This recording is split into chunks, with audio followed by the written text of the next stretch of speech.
Selamat datang di YouTube clip.clap. Di sini saya ingin sedikit memberikan sudut pandang saya dari buku yang sedang saya baca, yaitu Pengantar Psikologi Klinis. Walaupun saya bukan lulusan psikologi, bukan juga mempunyai ilmu psikologi, tapi saya senang membaca, saya senang mempelajari tentang psikologi. Ada satu judul di buku ini, yaitu tentang terapi keluarga dan pasangan suami istri.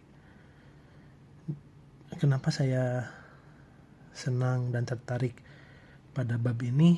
Karena akhir-akhir ini saya melihat bahwa banyak pasangan yang akhirnya memutuskan untuk bercerai, padahal usia pernikahan mereka masih beberapa bulan. Bahkan saya melihat bahwa banyak yang menjadikan pernikahan ini adalah ajang untuk memiliki status bahwa saya tuh udah punya pasangan nih, saya normal, saya sudah mapan, dan lain-lain. Bahkan saya ngelihat bahwa mereka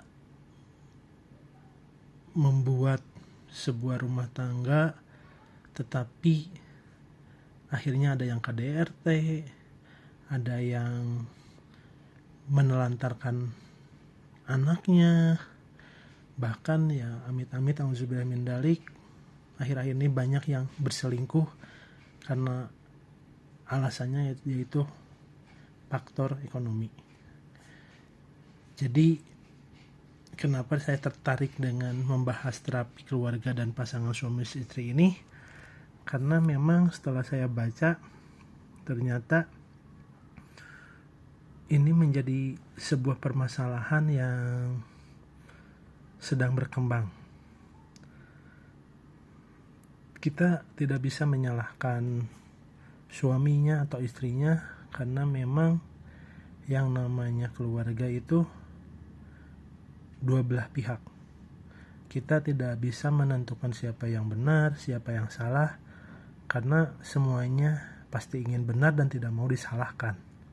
Nah, sekarang kita coba bahas menurut sudut pandang saya. Sekali lagi, saya bukan psikolog, saya bukan lulusan psikologi, tapi saya senang membaca, saya senang mempelajari psikologi, saya senang juga mencari solusi atas apa yang sedang berkembang di akhir-akhir ini. Oke, sekarang kita baca di sini bahwa keluarga adalah unit terkecil dari suatu komunitas. Sehingga jika ada salah seorang yang mengembangkan suatu masalah, maka setiap orang akan terpengaruh. Nah, di sini sudah jelas bahwa jika ada salah seorang yang mengembangkan suatu masalah, maka setiap orang akan terpengaruh. Nah, terbayang di satu keluarga misalkan, suami istri punya 2 anak. Anggap aja si anak yang kecil ini membuat masalah. Karena ini bisa dibilang keluarga kecil. Si anak ini yang terakhir ini membuat masalah, sehingga orang tua bahkan kakaknya pun bisa ikut terpengaruh oleh masalah tersebut. Kalau saya lihat dari bacaan tersebut, kalimat tersebut. kebayang oleh kita bahwa yang namanya keluarga, jika anak terlibat masalah, pasti orang tua yang harus bertanggung jawab. Orang tua terlibat masalah, pasti anak pun yang ikut terseret. Makanya di sini jelas bahwa jika ada seseorang yang mengembangkan suatu masalah, maka setiap orang akan terpengaruh. Masalahnya negatif, pasti terpengaruh negatif. Kalau dari masalah tersebut kita bisa ambil positifnya, pasti pengaruhnya pun positif. Kita lanjut. Karena itu, kalau permasalahan berkembang, maka akan diperlukan terapi sebagai suatu unit usaha menanganinya. Nah, kenapa akhir-akhir ini selalu banyak saya lihat kayak terapi mental health atau hipnoterapi yang anaknya bermasalah di sekolah, atau orang tuanya yang menimbulkan trauma kepada anaknya saat dewasa karena dari kecilnya orang tuanya memperlakukan dia kurang baik sehingga pas dewasa timbul trauma tersebut. Memang sekarang banyak banget terapinya. Dan memang di sini jelas bahwa disebutkan bahwa terapi akan diperlukan sebagai unit usaha untuk menanganinya. Jadi salah satunya dengan terapi itu. Kita lanjut. Terapi keluarga dan pasangan merupakan bidang burgeoning. Jadi burgeoning ini yang sedang berkembang itu. Jadi memang beberapa terapi mungkin kalian bisa tanya-tanya juga terapi apa sih yang sekarang sedang berkembang untuk menangani masalah ini. Kita lanjut. Di masa lalu, terapi keluarga dan pasangan ini dikenal sebagai terapi hubungan triadik, yang dibedakan dengan diadik. Diadik adalah hubungan antara dua orang, ialah antara terapis dan klien. Sedangkan triadik adalah suatu pertemuan di mana seorang terapis berhadapan dengan dua atau sebenarnya bisa lebih dari dua pihak yang berselisih. Nah, kalau saya baca juga di sini, si terapi ini ternyata di masa lalu itu ada dua ya. Ada terapi triadik dan bedakan dengan diadik. Jadi diadik ini kalau saya baca di sini hubungan antara dua orang, ialah antara terapis dan kliennya. Jadi diadik ini mungkin kalau sekarang tuh bahasanya kayak dokter dengan pasien gitu, hanya berdua gitu. Mungkin dia bisa menceritakan apapun keluh kesahnya kepada dokter tersebut, sehingga dokter tersebut bisa memberikan suatu arahan, bisa memberikan ketenangan kepada dianya. Sedangkan di sini ada triadik.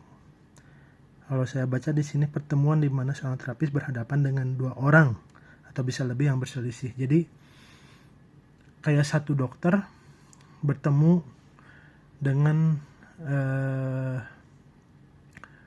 dua pasien yang sedang bermasalah ini gitu.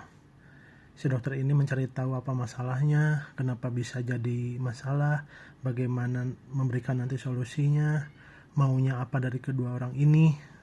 Mungkin itu salah satu yang nantinya akan bisa dokter kasih suatu solusi,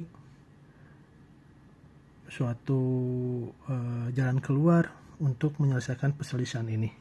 Jadi saya analogikan seperti itu ya. Jadi seorang dokter bertemu misalkan dua pasien yang berselisih gitu.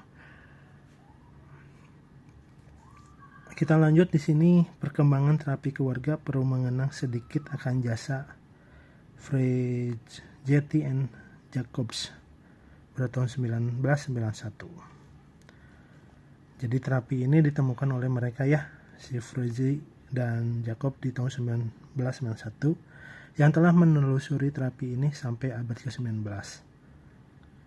sebagai suatu kegiatan dalam kerja sosial.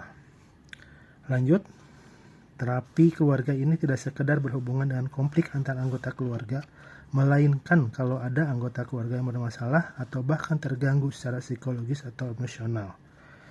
Jadi memang terapi ini, kalau saya baca juga di sini, bukan hanya tidak sekedar berhubungan dengan konflik antar anggota keluarga, melainkan kalau ada anggota keluarga yang bermasalah atau bahkan terganggu secara psikologis atau emosional.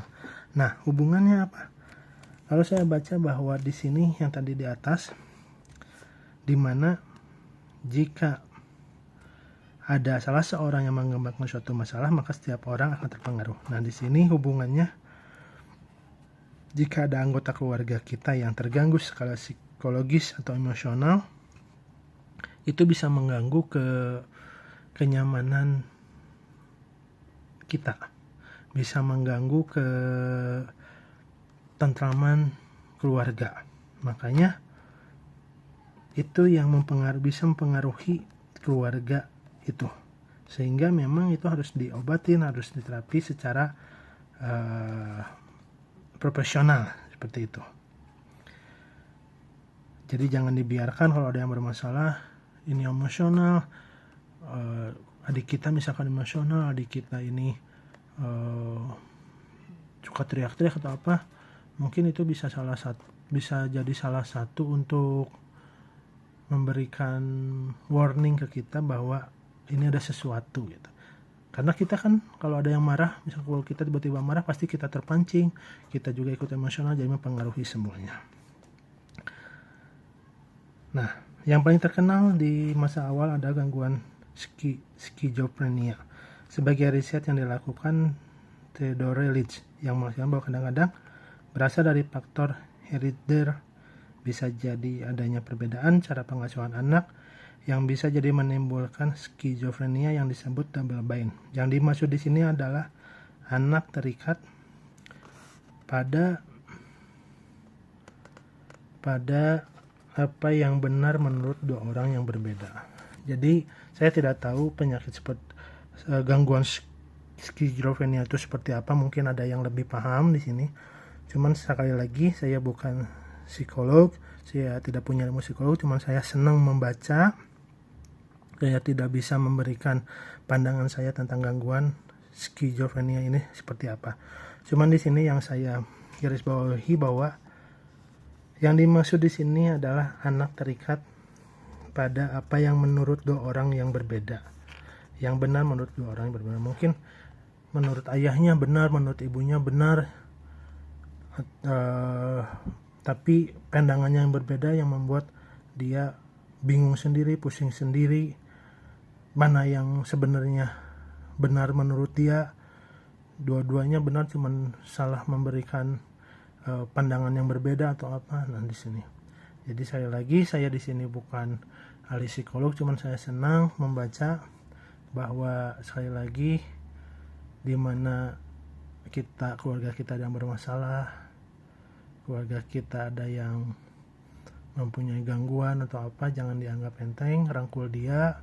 Kalau memang butuh pengobatan secara profesional, datangin ahli psikolog atau psikiater, karena bagaimanapun juga keluarga kita. Sekali lagi, apabila ada pembahasan yang salah dalam sudut pandang saya, mohon maaf, karena saya hanya senang membaca, senang mendeskripsikan. Terima kasih atas perhatiannya. Assalamualaikum warahmatullahi wabarakatuh.